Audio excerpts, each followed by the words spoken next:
Neff and her team of folks did, in combination of lots of, again, we've heard a lot today about how much delightful research there is out there about mindfulness and what it increases.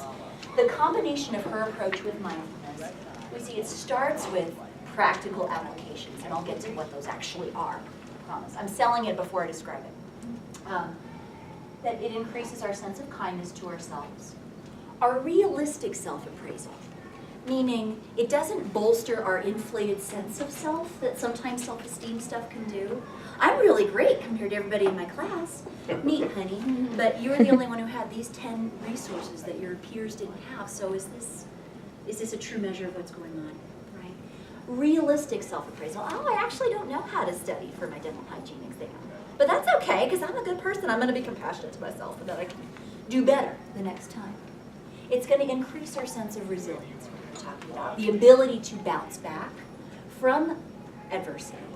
It's going to increase our sense of creativity because it's literally eliciting hormonal and neurological responses that expand our prefrontal cortex work, that open us up to possibility. And it's going to increase our emotional balance as a result. So those exercises that we just did today, by the way, also help to do a lot of that, increasing balance and internal equilibrium. They'll increase your confidence and sense of responsibility.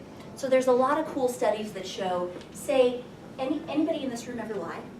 You have a pulse. I'm not accusing anybody. I do it. I am a totally imperfect person. Or anybody ever feel like you cheated a little on something, and it can be a big cheat, it can be a little cheat of like, well, I could have done that. Or I wasn't quite honest with that officer, for example. Or if the officer had been here, would I have been driving that speed limit? Yeah. I'm the classic yoga teacher who, oh my gosh, if I had a yoga sticker on my car, I better behave differently because, yeah.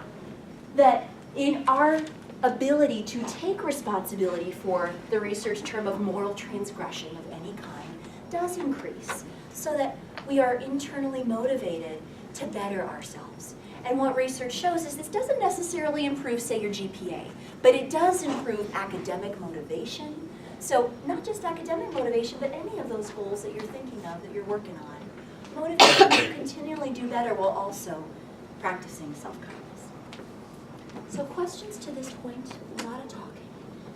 Yes? What did you just say, I lost it, about taking responsibility for some research term that you said? Oh, for moral transgression. Yes. Mm-hmm. That's an easy, I know, fancy term for I did something wrong.